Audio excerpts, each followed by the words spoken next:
Drew, let's start with Dylan Raiola, the former five-star. I think we knew this was coming, but announced as the starter today at Nebraska. Your thoughts to this? Yeah, we knew it was coming. I don't think it was all that surprising. Nebraska had one of the worst passing offenses in all of college football last season. Cooper, how many shows and segments have we talked about Dylan Raiola potentially being the true freshman quarterback that plays? And really, if you go back to the 2023 recruiting cycle, you go back to the 2024 recruiting cycle, the guys at the top of the board, they all kind of sat as freshmen. So Dylan Raiola getting thrust into the spotlight here. I'm going to throw it to you. I mean, Colorado, week 2. I mean, it's a pretty easy schedule for the Cornhuskers.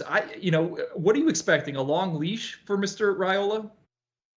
I think so. I mean, they're financially invested, right? So you have to think that, Dylan Raiola, the new face of the Nebraska program, this is going to be a guy that, quite honestly, I'm fired up to see. Nebraska fans are fired up to see. When's the last time you had a guy like this high touted of a prospect in Lincoln at the quarterback position? But Drew, you brought it up, that schedule, the first 4 games of the season, they're all at home. You got UTEP at home, Colorado week 2, one of the worst passing defenses in all of college football last year, Northern Iowa, and then Illinois. For a freshman quarterback starting his career in that position, that's a pretty manageable schedule for Dylan Raiola. Drew, I think the other thing that we want to hit on, Dylan Raiola has played in a lot of different systems, played in 4 different programs over his high school career, played at Beaufort in Georgia. That was his last stop. 34 touchdowns, 1 INT. This offense, what they want to do, I think it's going to be more of complimentary, lean on the run game a little bit. They have one of the top defenses in all of college football, but they have to protect him. You brought up the fact that they weren't very dynamic through the air. It can only go up, which is why I think Matt Rule is comfortable with Dylan Raiola in this spot. But they got to protect this guy. They gave up 30-plus sacks last year. They were 93rd in the country in that category. That's the only thing. Like, when I put my head on the pillow at night, the only thing that I worry about is shaking this dude's confidence up a little bit. And that way you get halfway through the season into the Big Ten schedule. And this is a guy where it's like, all right, now we got to build this guy back up. So if they can get through that first third of the season, I'm okay. But I got to be honest, I'm saying some prayers about that.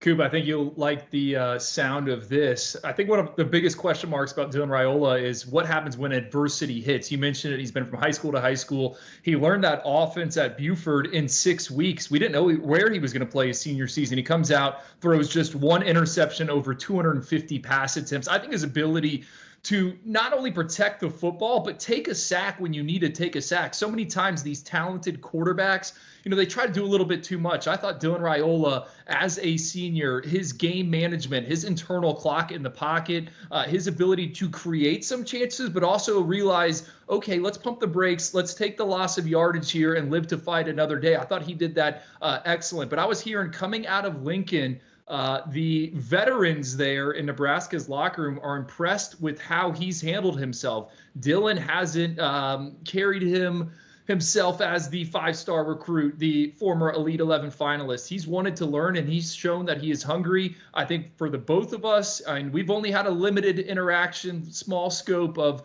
dealing with Dylan Raiola, but my biggest question is, how is he going to handle himself?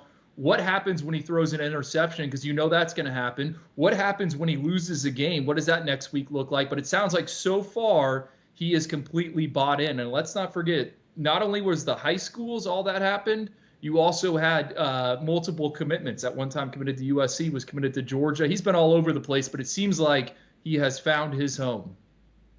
Hopefully this means good things to come for guys like Malachi Coleman, Carter Nelson, 2 guys that we really like, both out of the state of Nebraska, 2 of the most dynamic athletes I think we've seen in that program over the last couple of years. So Dylan Raiola, is he the guy that primes the pump for those guys to have breakout years? Expectations, I think, need to be tempered for the 5-star, but a good situation nonetheless that he steps into.